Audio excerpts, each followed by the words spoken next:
We enjoy ang presence ng Panginoon. Be in the presence of God. Hallelujah.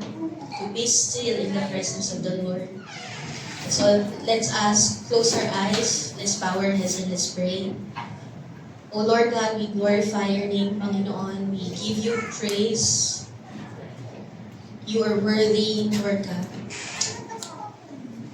O Lord, we are praying, Father God, may we never cease to be amazed, Lord God, and to be in awe of your presence, Lord, of your name, Panginoon. Huwag mo pong hayaan na mawala sa amin ang pagtingin, Lord God, ng may kabigatan, Panginoon, yung kabanalan ng iyong pangalan, O Diyos. Lord, dalangin po namin na ang mga mata namin, Panginoon, ay palagi nakikita, tunay na nakikita, Panginoon, ng kagandahan. That our eyes will truly be amazed and will truly be in awe, Panginoon, na laging humahanga, Panginoon, sa kagandahan mo, O Diyos, sa kabanalan mo, Panginoon, sa katindihan ng iyong presensya, Panginoon. Lord, we pray this morning, O God, continue to prepare our hearts, Lord, sa maririnig naming mensahe, Panginoon. Alam po namin, Lord God, na ang mensahe mo, Panginoon, ay hindi lamang para sa amin, Panginoon, kundi para rin sa aming pamilya because you love our family. You died on the cross, not just for us, Lord, but to all our household, Panginoon. Yun po yung naisin mo, O Diyos, hindi lamang po individual ang iligtas mo, kundi ang buong sambahayan ay iligtas mo, Panginoon. At hayaan mo, O Diyos, na maganap yon sa aming buhay, Panginoon, dahil naniniwala kami na tapat ka, Panginoon, at hindi nagbabago ang kadakilaan ng iyong katapatan, O Diyos. Katapat ka magpakailanman, Lord God. You are faithful from generation to generation, Lord God. At kung paano ka nagligtas, Panginoon, ng mga pamilya, Lord God, sa aming nakaraan, Panginoon, naniniwala kami na ganun din ang gagawin mong pagliligtas sa aming pamilya ngayon, O Diyos, sa kasalukuyan, Panginoon. Lord, we continue to lay down our family at your feet, Lord. We continue to surrender our family on the altar, Lord God. May mga bagay, Panginoon, na hindi namin kayang magawa, Lord God, dahil limitado ang aming kakayanan. But Lord, ikaw, Panginoon, ay hindi nalilimitahan, O Diyos. Kaya mong magbago ng puso ng bawat isa. And you can lead the people in true surrender to you, Lord God. Touch them right now, Lord. Touch our family, touch our hearts, Lord God. Touch our relatives, Panginoon. At ang aming buong sambahayan, Lord God, ay patuloy, Panginoon, na isuko ang kanilang buhay sa iyo, Lord God. Dahil patuloy naming dinideklara sa aming buhay na ako at ang aming sambahayan, Panginoon, kami at ang aming sambahayan, O Diyos, ay maglilingkod sa iyo at magpupuri sa isang tunay na Diyos, Panginoon. Maraming salamat, Lord God. Pinupuri ka namin, sinasamba ka namin. You are our life, Lord God. You are the King of our hearts. You are the King of our family. You are the King of our lives, Lord. We thank you and we glorify your name. In Jesus' name we pray. Amen. Amen. Ngayon po, we are in our brand new series po na Every Home for Christ. Pwede po ba natin pakita po yung ating pong series na Every Home for Christ? Ito pong Every Home for Christ po na to ay dadalhin po tayo muli. Ipapahayag po ng Panginoon sa atin na dalhin natin yung pag-asa at liwanag sa bawat tahanan po natin na ang Panginoong Jesus lamang po ang makapagbibigay. So, ibig sabihin po nun, the Lord is encouraging us to invite the presence of the Lord in our home. Iyon po yung nais ng Panginoon na hindi lamang po tayo every Sunday tayo ang pupunta sa loob ng church, pero magkaroon tayo ng pagnanais na makasama rin po natin ang ating pamilya. And one day, our home will be filled with the presence of the Lord and our home will be filled with the Word of God. Because ang nais din po ng Panginoon dito po sa ating pong Every Home for Christ is to bring back God's true design for the family. Na ipahayag po sa atin ng Panginoon kung ano nga ba yung original design ng kanyang pagkakalikha sa mga pamilya. Yun po yung nais ng Panginoon. Ang goal po natin ay maranasan natin ang pagkilos ng Panginoon sa pamilya natin. God wants to build a strong and healthy family dahil ang pamilya po ay importante sa Panginoon. Naniniwala po ba tayo na importante ang pamilya niyo sa Panginoon? Amen. Sobrang importante po ng ating pamilya sa Panginoon because He is the one who created the family. Siya po ang lumikha ng pamilya at nag-umpisa po yun sa paglikha niya ng lalaki at babae. He is the one who created family and it began when God created man and woman. Sabi po sa Genesis 2:18, the Lord God said, "It is not good for the man to be alone. I will make a helper suitable for him." And pagdating po sa Genesis 2:21-23, ang sabi po dito, "So the Lord God caused the man to fall into a deep sleep, and while he was sleeping, he took one of the man's ribs and then closed up the place with flesh. Then the Lord God made a woman from the rib he had taken out of the man, and he brought her to the man." And in verse 23, ang sabi po dito, "The man said, 'This is now bone of my bones and flesh of my flesh, so she shall be called woman, for she was taken out of a man.'" So dito po makikita po natin na bago po likhain ng Panginoon ang isang pamilya, nilikha po muna niya ang isang babae at isang lalaki into marriage. Okay? Bago po magkaroon ng isang bansa, ng isang maraming bansa, the Lord started it with marriage, then family. So we see here po, in Genesis pa lamang po, nakita na po natin that God is concerned about family because He is the one who created it. Siya po ang lumikha nito. And in Old Testament po, makikita po natin kung paano po kumilos ang Panginoon para iligtas ang mga pamilya. Okay? He saved the family of Noah. Sino po ang nakakakilala po sa pamilya ni Noah? Amen. Si Noah po, siya yung humati ng dagat. Tama po ba? Mali. Hindi, si Noah po, siya po yung gumawa ng arko. At dinala po niya ang kanyang pamilya sa loob ng arko. At niligtas po sila ng Panginoon. So you see that God saved family. Hindi lamang po individual ang nais ng Panginoon na maligtas, but He is concerned to save family.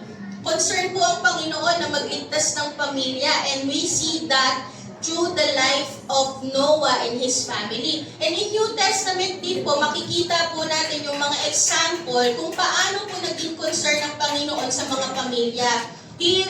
Doon po sa buhay po ni Zacchaeus, kilala niyo po si Zacchaeus, sa Luke po natin makikita yon. Na si Zacchaeus po ay isang maliit na lalaki na tax collector na talagang ayaw ng mga tao sa kanya, pero nung nagtagpo po sila ng Panginoon, intentionally, ang Panginoon po ay pumunta kay Zacchaeus. Ang sabi po ni Lord kay Zacchaeus, "Dalhin mo ako sa tahanan mo." So nakita po natin na hindi lamang po si Zacchaeus ang nais ng Panginoon na maligtas o makakilala sa Kanya. Pero ang nais ng Panginoon ng Kanyang buong sambahayan ay makakilala sa Panginoon. Kaya po, the Lord goes from house to house. Pumupunta po ang Panginoon from house to house, di ba? And He also loved yung family po ni Lazarus, ni Mary, and ni Martha. Sila po ay magkakapatid. Okay? Sila po ay magkakapatid na mahal ng Panginoon. So nakikita po natin na mahal ng Panginoon ang pamilya. In Old Testament and in New Testament, He is leading or He is touching and reaching out not just for one person but to all family. Si Peter din po, hindi lamang po si Peter ang tinawag ng Panginoon. Pero pumunta po ang Panginoon sa bahay po ni Peter para pagalingin ang kanyang mother-in-law. So you see, God loves the family. God loves our family. Sabi din po dun sa isang story din po, yung demon-possessed man. Diba? Nung pinalaya po ng Panginoon itong demon-possessed man na to, at ang sabi ng demon-possessed man na to, Panginoon, gusto kong sumunod sa iyo. Sasama ako sa iyo kung saan ka man pumunta. Ang sabi po ng Panginoon dito sa demon-possessed man na to, bumalik ka sa tahanan mo at ipahayag mo sa kanila ang ginawa ko sa iyo. So makikita po natin dito that the Lord loves family. Because family is the first institution that God created to bless the world. Ang unang-unang ginamit po ng Panginoon para pagpalain ang bansa, ang mundo, ay ang pamilya. In the New Testament, He also used church. Ginamit din po ng Panginoon ang simbahan. He created the early church. He created the church para po abutin ang mga tao. Pero in the Old Testament and even in the New Testament, God used family to bless the world, to reach the world. Okay? That is the first institution that God created to bless the world. He created marriage and family to bless the world because the Lord knows that godly family will produce a godly nation.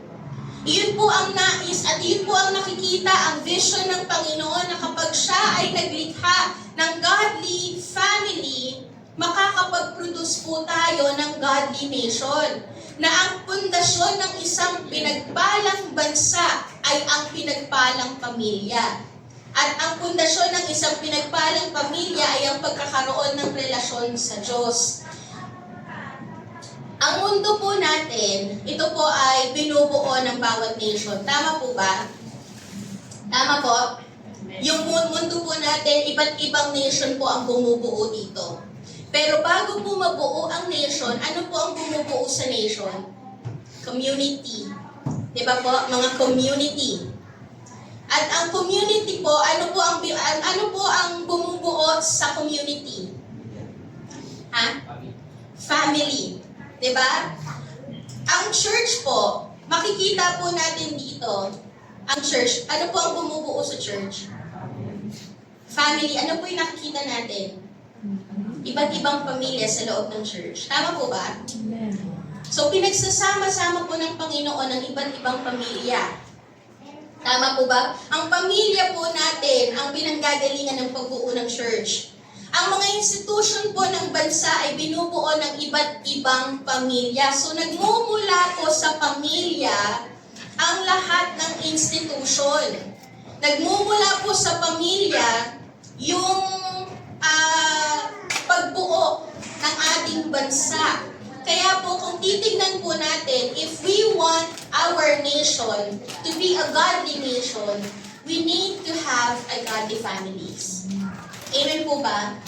Kailangan po magkaroon tayo ng desire to have a godly family for us to influence na magkaroon ng godly nation. Gusto po ng Diyos na makita natin ang halaga at tindi ng impact na magagawa ng pamilya sa society.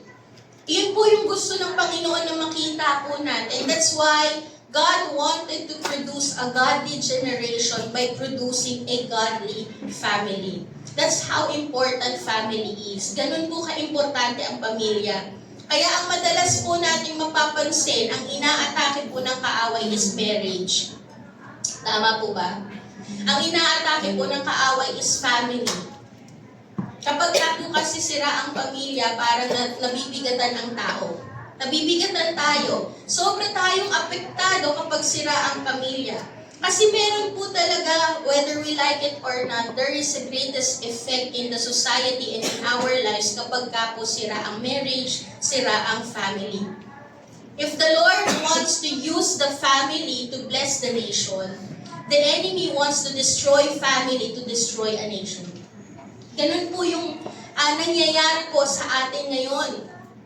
Sabi po ni Joseph Daniel Unwin, sabi po niya, isa po siyang British anthropologist na he studied different civilization. At ang conclusion po niya sa lahat ng kanyang pag-aaral sa mga civilizations po, iisa lang po ang kanyang discovery. Ang sabi po niya, as families deteriorate, civilizations eventually decline.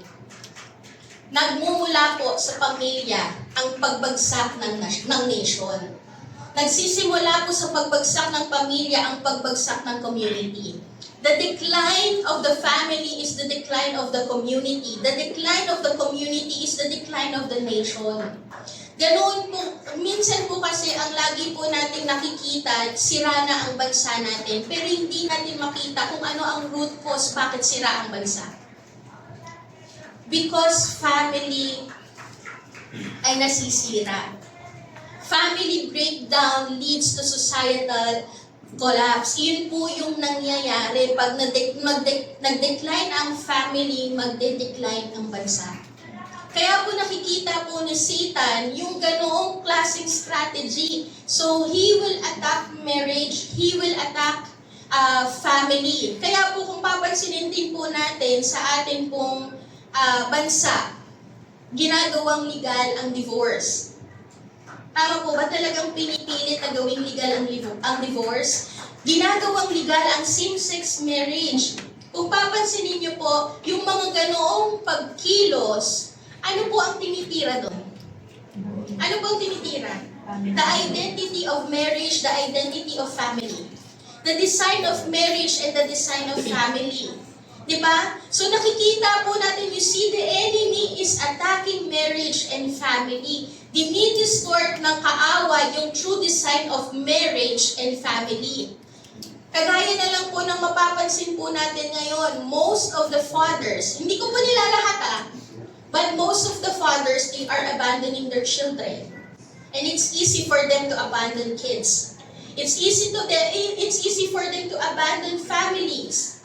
Diba? Sinisira ng kaaway kasi ang pamilya. The enemy is deceiving the people and want us to think that family is not significant. The enemy is deceiving people and want us to think that your family is not important, that marriage is not sacred anymore. Ganoon po yung pinapakita ng kaaway ngayon. Hindi ko po sinisisi ang mga miyembro ng pamilya na may broken family ha. Kasi meron po mga member of the family na part ng broken family pero hindi sila ang dahilan. O hindi po sila ang gumawa ng kasalanan kaya naging broken ang family nila. Hindi po natin sinisisi ang lahat ng miyembro ng pamilya na nasa broken family. But what we are pointing in the message is the impact na magagawa ng isang pamilya sa society. Meron pong nagiging effect sa member ng family, member of the family, kapag hindi nakita ang halaga ng pagkakaroon ng isang godly family or hindi natin ipinapanalangin at dinidesire na maibalik ang pamilya natin sa tunay na design ng Diyos. Kagaya na lang po ng mga nagre-research ng mga families, family researchers. Ang survey po nila ganito, ito po yung naging survey po nila, makikita po natin yan sa screen. Yung mga teenagers daw po na may dysfunctional families, or especially the teenagers without fathers, without parents, kulang ang miyembro ng pamilya. 85% daw po sa kanila ay nasa kulungan. 60% daw po ng mga kabataan na nagaling sa dysfunctional family, they harm themselves. Sinasaktan nila yung sarili nila. 75% of the family from dysfunctional family or the youth that comes from dysfunctional family, they are drug addicts. And 71% of those who did not complete school came from dysfunctional families. Kung papansinin po natin, ang nagiging pasaway sa school, sa community, are the ones who have a bad experience in the home. Kaya po panawagan sa mga kabataan natin, naniniwala po ako, hindi na po kayo parte ng percentage na to. Amen? Bakit? Nakilala niyo ang Panginoon eh. Amen po ba? Kaya po we are praying that this 85%, 60%, 75%, 71% ay hindi na po maganap sa mga kabataan because they are not from dysfunctional family. Madami pong, kagaya po natin ngayon, marami po tayong maririnig ng mga katwiran, especially sa mga young adult or from the young people, na hindi na po naniniwala sa sanctity ng marriage because they came from a broken family. Hindi na sila naniniwala na ang marriage po ay may basbas at may pagpapala ng Panginoon para sa kanila, papel na lang ang marriage. Kasi po nakita po nila ito from their family. From a dysfunctional family, nagiging laro na lang sa kanila ang pakikipagrelasyon. Karamihan ng cause ng rebellion and depression ng tao is from family problem. So nakita po natin talaga na even yung mga Christian communities or non-Christian communities, iisa po ang pinupunto nila. Ang kasiraan ng bansa ay ang kasiraan ng pamilya ay kasiraan ng bansa. Iisa lang po ang nakikita po nilang problema. Ano? Hindi po natin nilalahat, pero malaki ang percentage ng mga tao na hindi po maganda ang nagagawa sa community dahil po may mapangit na background sa family na nasisira ang future nila because they came from dysfunctional family. That's why, panawagan po sa buhay ng bawat isa, discipleship must start at home. Yung disiplina, yung pag-aalaga, yung pagbibigay ng salita ng Panginoon, yung pagtuturo, ay dapat po unang-unang maasahan sa loob ng tahanan. Amen po ba? Because sometimes, kagaya po nung pangyayari na meron pong nagkaroon ng commotion sa mga schools ngayon, kung papansinin po natin, ang mga investigation ang palagi naghahanapan kung sino ang may butas. Eskwelahan ba? Government ba? Family ba? Naghahanapan kung sino ang may butas. Pero ang totoo, lahat tayo may kakulangan. Amen po? Lahat tayo may kakulangan because discipleship must start at home. Yung pagtuturo po, yung pinakamalaking percentage po ng pagiging buhay ng isang kabataan ay magmumula sa tahanan. Kaya po God is pushing this every home for Christ para talagang magawa po natin na hindi man mas 0%, pero naniniwala po tayo na hindi na magkakaroon ng effect sa mga kabataan yung mga dysfunctional families because nagkakaroon po tayo ng movement na talagang inaabot ang mga pamilya. Amen po ba? Amen po? Kung papansinin po natin doon sa survey, negative po yung result sa mga kabataan because of dysfunctional family. Pero ito pong survey na to can be stopped. And pwede pong hindi maganap kapag ang isang kabataan na galing sa dysfunctional family ay nakakilala sa Panginoon. Amen po ba?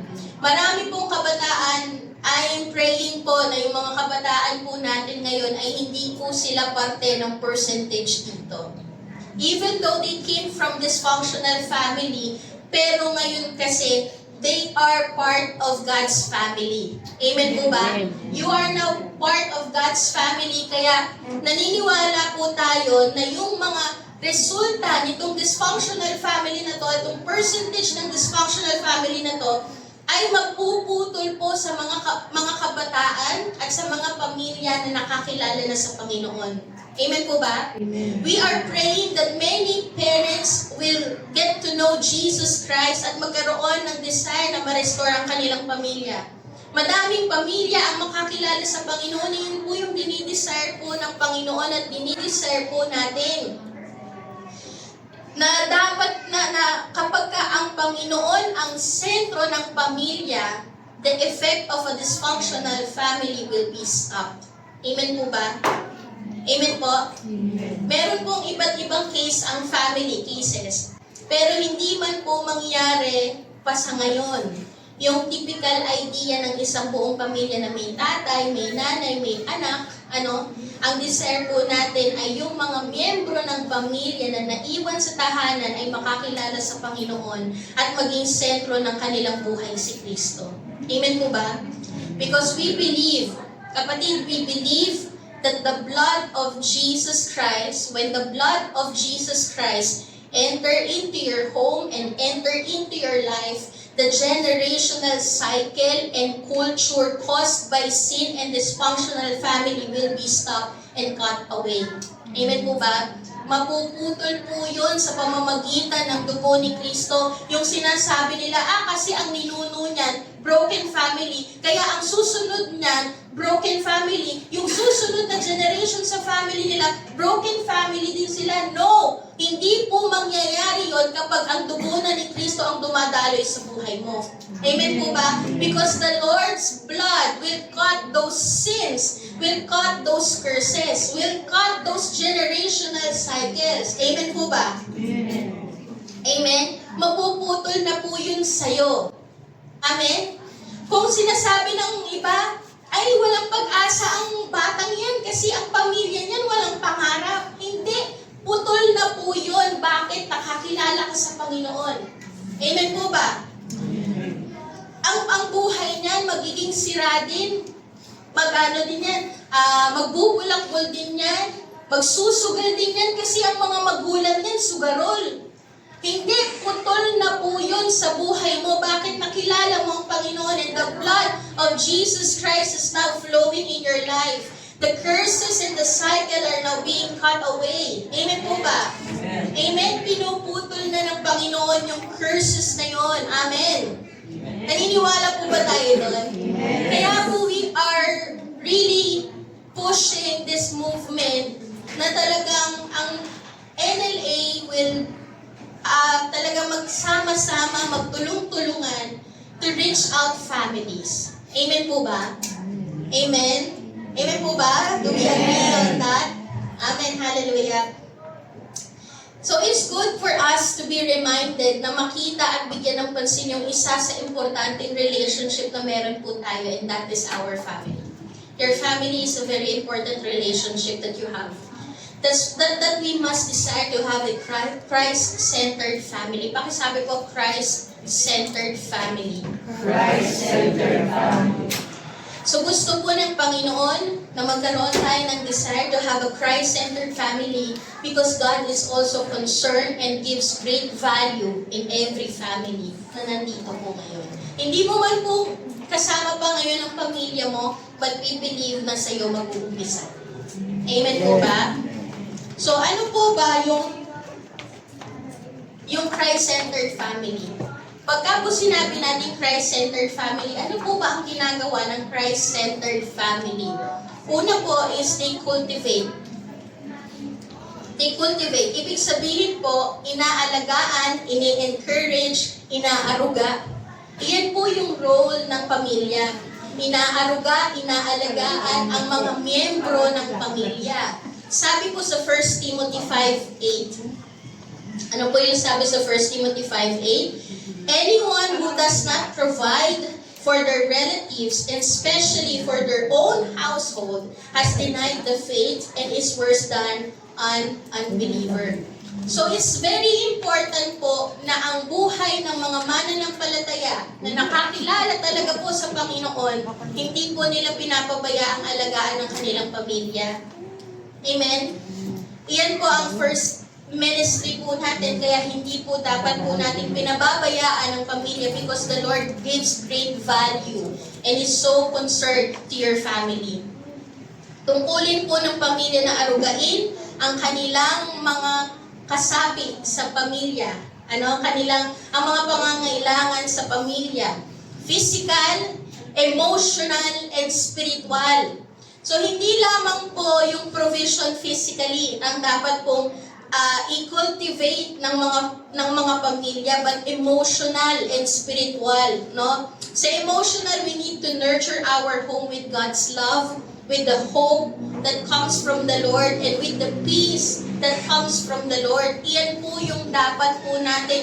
We need to nurture our family with the hope, with the love, and the peace that comes from God. Kasi marami pong pamilya well-provided sa material things, pero longing ang mga anak sa pagmamahal ng magulang. Tama po? Tama po ba?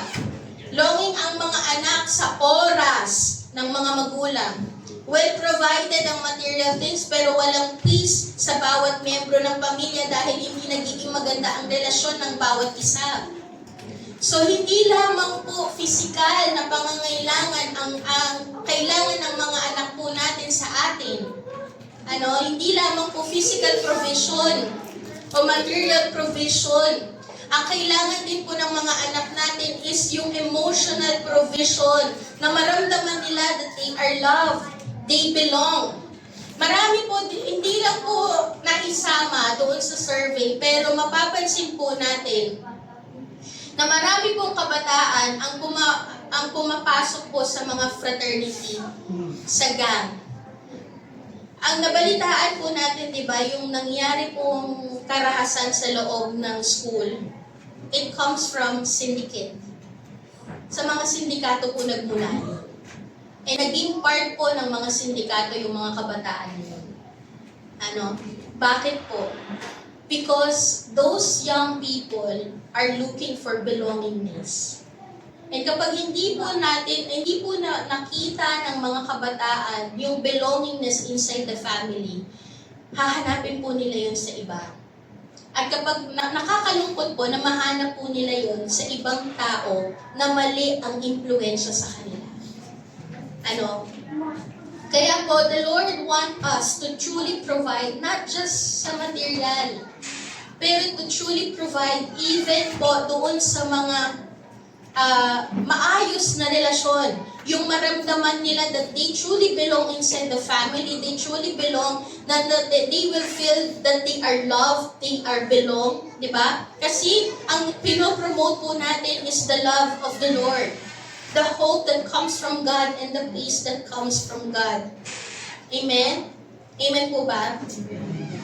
Okay, hindi ko rin po nilalahat Hindi ko po nilalahat yun. But most of the time, the highest percentage kung bakit po nagloloko ang ating pamilya is because they are may kulang sa loob ng tahanan. No? So, even po spiritual, dapat po tayo po ay kinukultivate natin ang pamilya natin, even in spiritual. Kasi ang family po minsan, ang nangyayari, they are too focused on their career. They are too focused on money. They are too focused on building their career. Preparing their children's career. Iyon po yung laging pine-prepare ng mga magulang Hindi po natin sinasabing masama yun. But if you fail to carry the true design of the Lord for the family, and that is spiritual legacy, medyo may kulang po sa atin. Amen? Because many parents, they are too focused on investing in building their child's future career. Pero less priority po yung pag-i-invest para mabuild yung intimacy sa Panginoon. And ang intimacy po sa Panginoon, ang relasyon po sa Panginoon ang magpapatatag at magpapatibay ng pamilya. Ang pamilya po ay nagiging matatag at matibay if it is founded on Christ. That's why kapag meron po tayong mga parents na talagang pinupush tayo na pumunta sa church. Amen po ba sa mga kabataan? Amen? Kapag pinipilit tayo, tara, punta tayo sa church, kilalanin natin ang Panginoon kasi iyan po yung pinaka-eternal na maipapamana po nila, ang salita po ng Diyos. Amen po ba, mga kabataan? Amen. Buti na lang nandito kayo para ito lang ang tingin ko. Okay. Sabi po sa Matthew 7:24-25, kaya't ang bawat nakikinig at nagsasagawa ng mga salita kong ito, ay maitutulad sa isang matalino na nagtayo ng kanyang bahay na ang pundasyon ay bato. Umulan ng malakas, bumaha at binayo ng malakas na hangin ang bahay na iyon, ngunit hindi nagiba sapagkat nakatayo iyon sa bato. Ano po ang susi para maging matibay ang tahanan? Itayo ang tahanan sa bato. Ano po yung ibig sabihin ng pagtatayo ng tahanan sa bato? Yung mga nakikinig at nagsasagawa ng salita ng Diyos. So, ibig sabihin, a Christ-centered family nurture their home with God's Word. Kaya po kapag lagi nating ini-encourage ang ating mga anak at ang ating buong pamilya, sama-sama tayong magsimba, sama-sama tayong mag-aral ng salita ng Diyos, sama-sama tayong magpuri sa Panginoon. Ibig sabihin, ang desire lang po ng bawat isa sa atin ay patibayin ang ating pamilya. Amen po ba? You need to cultivate your family with the Word of God kasi iyon yung magpapatibay sa ating pamilya. Kaya po, that's why we do encourage to open your home and bring the Word of God into your home. Amen po ba? Amen? We do encourage that and we continue to pray for that na mabuksan po ang ating tahanan at invite po natin, papasukin natin ang salita po ng Diyos sa ating tahanan. Kasi may pagpapatibay na gagawin ng Panginoon kapag ang salita ng Diyos ang naghahari sa tahanan na yun. Ano po yung sinasabi? Nakikinig at nagsasagawa ng alin? Salita ng Diyos. Amen? Sa Deuteronomy 12:28 din po, ano po yung sabi dito? Ito po yung gustong-gusto ng Panginoon pagpalain ang mga pamilya. Gustong-gusto ng Panginoon pagpalain ang nation, pero saan po mag-uumpisa ang pagpapala ng nation? Dito po, sundin nyo ang lahat ng tuntunin ito. Kanino po niya ito ina-address? Bawat pamilya. Ina-address po ito ng Panginoon sa bawat magulang, bawat tatay ng pamilya. Sabi po dito, sundin ninyo ang lahat ng tuntunin ito na ibinibigay ko sa inyo para laging maging mabuti ang kalagayan ninyo at ng lahi ninyo. It's about family. It's about a family generation. Dahil mabuti at tama ang pagsunod sa mga ito na sa paningin ng Panginoon na inyong Diyos. The Lord is addressing it to every family. Na kapag para maging mabuti ang kalalagayan ng ating pamilya, kailangan po ang Diyos ang maging sentro ng pamilya. Ang salita po ng Diyos ang maging sentro ng pamilya. Amen po ba? Amen. That's why, asan po ang lahat ng mga parents po natin? Amen. Amen. Hallelujah. We do encourage everyone to truly bring out the Word of God into our home. Nasaan po lahat ng mga kabataan? Amen. Kung hindi po, amen. Kung hindi nyo pa po kasama ang pamilya nyo o ang inyong parents, continue to seek the Lord. Continue to become faithful sa Panginoon dahil ang sabi po ng Panginoon, believe in the Lord, you and your household will be saved. Soon, God will save your family. Amen po ba? And pangalawa po, dalawang bagay lang po. Una is to cultivate, pangalawa po is to conquer. Christ-centered family conquers. They conquer. Okay? Ang Christ-centered family po is a missional family. Pakisabi po, missional family. Pwede po ba akong humingi ng volunteer? Isang volunteer lang po. Tyron, ikaw na lang. For example po, kami ni Tyron ay mag-asawa. For example lang ha. Kami po ni Tyron ay mag-asawa. Paano po maglakad? Yung tamang paglalakad. Paano? Paharap. Tama po? Paharap, di ba? Lalakad kami, magkaharap. Ay, paharap kami. Pagka po ba kami ay naglakad ng dito, magkaharapan kami, tapos naglakad kami, gusto namin pumunta doon, punta tayo doon ha. Ano? Tama po ba yung paglalakad na ganito? Tama po? Yung naglalakad lang po ng ganito ay utak talagka. Tama po, utak talagka yung ganun, di ba? Ang isang pamilya po, hindi po sila nilikha ng Panginoon para lang isatisfy. Hindi para lang kasama ang pagsasatisfy ng bawat isa. Hindi lamang po para isatisfy ang isa't isa, na para kami lang para sa isa't isa. Ang pamilya po ay nilikha ng Panginoon for a mission. At kailangan po, we need to walk side by side. Hindi po kami para sa isa't isa lang. Tyron, tayo lang dalawa. Hindi pwedeng ganon. I will satisfy you, you satisfy me. Hindi. Hindi lang po nilikha ng Panginoon ang pamilya to satisfy each other. na itaguyod mo lang ang pamilya mo at sariling pamilya mo lang. The Lord create family because God will use family to fulfill His mission. Nilikha po ng Panginoon ang pamilya to fulfill God's mission. Kaya po dapat ang paglakad namin ni Tyrone ay we need to walk side by side. Sabay po namin paglilingkuran ng Panginoon at lumakad sa Panginoon. We need to walk side by side because the mission is in front of us. Hindi po para sa amin lang. Amen po ba? Naiintindihan po? Thank you, Tyrone.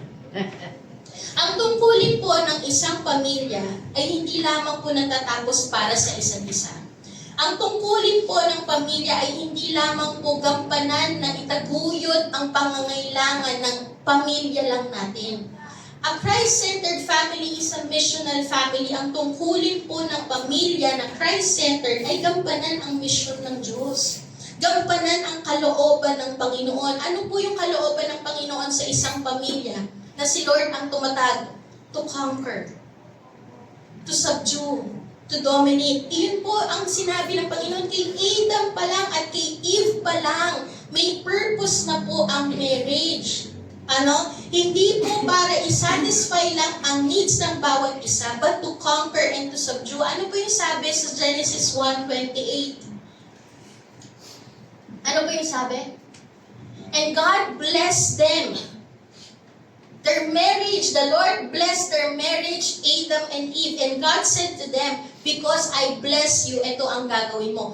Be fruitful and multiply and fill the earth and subdue it. And have dominion over the fish of the sea and over the birds of the heavens and over every living thing that moves on the earth. May mission po ang mag-asawa. May mission po ang pamilya. What is their mission? To subdue, to conquer, to take dominion.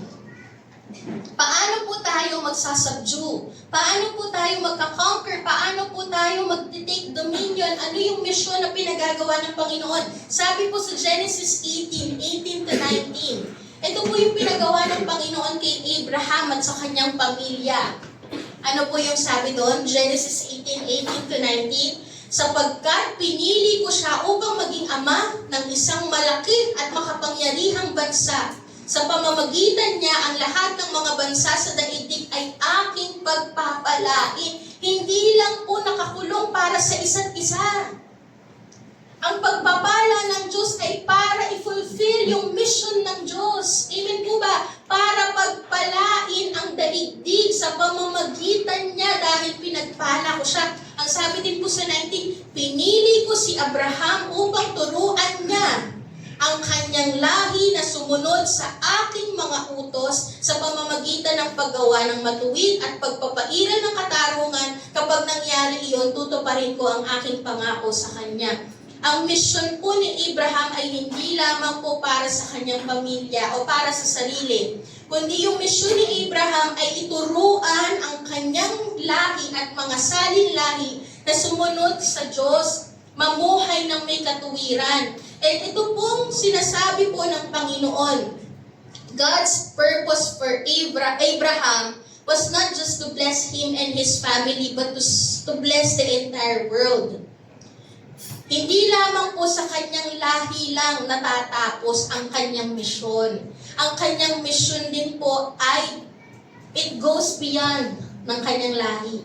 Even sa ibang lahi po. Sabi sa Genesis 17:13, makikita po natin dito na ang kanyang pamilya ay hindi lang para sakupin ang kanyang, si Abraham at si Sarah po ay hindi lang para sakupin ang kanyang pamilya, kundi para sakupin din ang ibang lahi, ibang pamilya. Sabi po dito, both he who is born in your house, this is his family, and he who is bought with your money. Ito po ay yung mga foreigners na naging parte ng kanyang pamilya. Yung mga ibang lahi na naging parte ng kanyang pamilya, ano po yung sabi ng Panginoon? Shall surely be circumcised, so shall my covenant be in your flesh, and an everlasting covenant.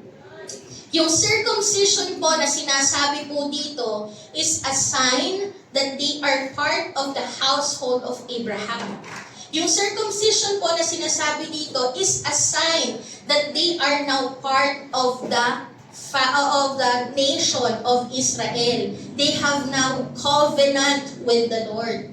Sa spiritual circumcision po, ganun din po sa atin. Ang pamilya po natin ay gagamitin ng Panginoon para ibahagi ang salita ng Diyos sa ibang tao, hindi lamang po para sa isa't isa.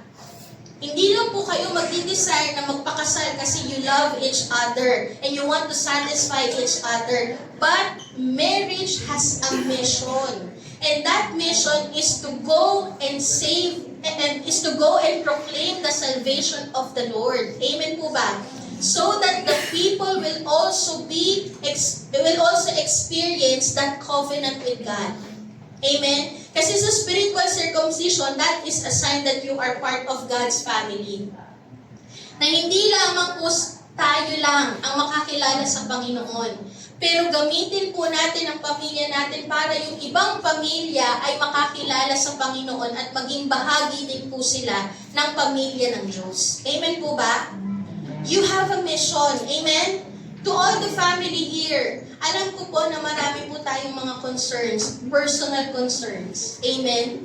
Marami po tayong personal concerns. And gusto po natin itaguyod talaga ang pamilya natin.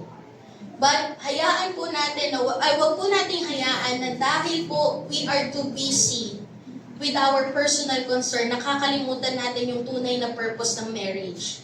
Tunay na purpose ng family. Marriage and family has a mission. And that mission is to speak the word of God, to share the salvation of the Lord, so that other people, other family will be part of God's family. Na hindi lang tayo yung naligtas, pero ibang pamilya din ay maliligtas at magiging bahagi po sila ng pamilya ng Diyos. Amen po ba? Our mission is not only to provide at itaguyod ang pamilya, but our mission po is for the people to be part of God's family. For other family to be part of God's family. Amen po ba? Amen. Ano po yung tungkulin ng mga Christ-centered family? Ano po yung dapat makita sa Christ-centered family? They cultivate. At ang dapat pong inaaruga at inaalagaan po ng pamilya ay hindi lamang po physical na pangangailangan, kundi emosyonal na pangangailangan at spiritual na pangangailangan. Huwag po nating hayaan na i-build natin yung career ng ating pamilya o ng ating mga anak, pero nakakalimutan natin i-build ang ating mga anak sa intimacy with the Lord. Amen? Pangalawa po, ano po yung bagay pa? As a Christ-centered family, we need to conquer that a Christ-centered family is a missional family. Hindi lamang po tayo may responsibilidad sa isa't isa para itaguyod ang isa't isa, kundi meron po tayong mission, and that is to share the Word of God, to share the salvation so that other family will become part of God's family. Amen po ba? So that hindi lang po tayo magkaroon ng covenant sa Panginoon, kundi ang ibang pamilya din ay maging bahagi ng covenant ng Diyos. Amen po ba? Amen? Amen. Pwede po ba tayong tumayo lahat? And, pwede po ba tayo, sa lahat po ng mga may family dito, kasama po nila ang kanilang family, pwede po ba tayong magsama-sama? Sa mga may kasama pong family, puntahan po natin, magtipon-tipon po yung bawat family. And to those young people na wala po yung kanilang family, yung mga taga-Dalig po will go to Ate Bebs. And yung mga taga-Mahabang Parang po will go to Ate Bandeng. Ate Bandeng. Sige po, puntahan po natin yung pamilya po natin. Si Lindsay po kina Alice. Tyrone.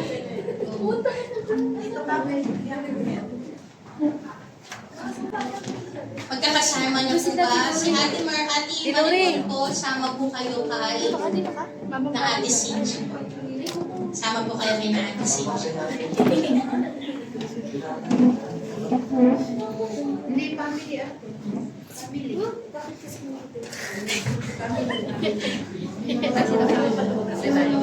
Ayan. Sige po, ngayon pong umagang ito, meron po tayong gagawin. We will truly give importance to our family. And meron po tayong gagawing family declaration po. Sabay-sabay po natin itong sasabihin ng merong pong pananampalataya at tunay na pagmamahal sa ating pamilya. Amen? Sige po, i-flash po natin yung family declaration. Sabay-sabay po natin i-declare na meron talagang pananampalataya. Leia, punta ka sa family. Sa family. Sige po, sabay-sabay po natin. 1, 2, 3, go! Ang aming pamilya ay pag-aari ng Diyos. Si Kristo ang sentro ng aming tahanan. Pipiliin namin magmahal, magpatawad, maglingkod at sumunod sa Kanyang salita. Ang aming tahanan ay magiging tahanan ng kapayapaan, pananampalataya at pag-asa.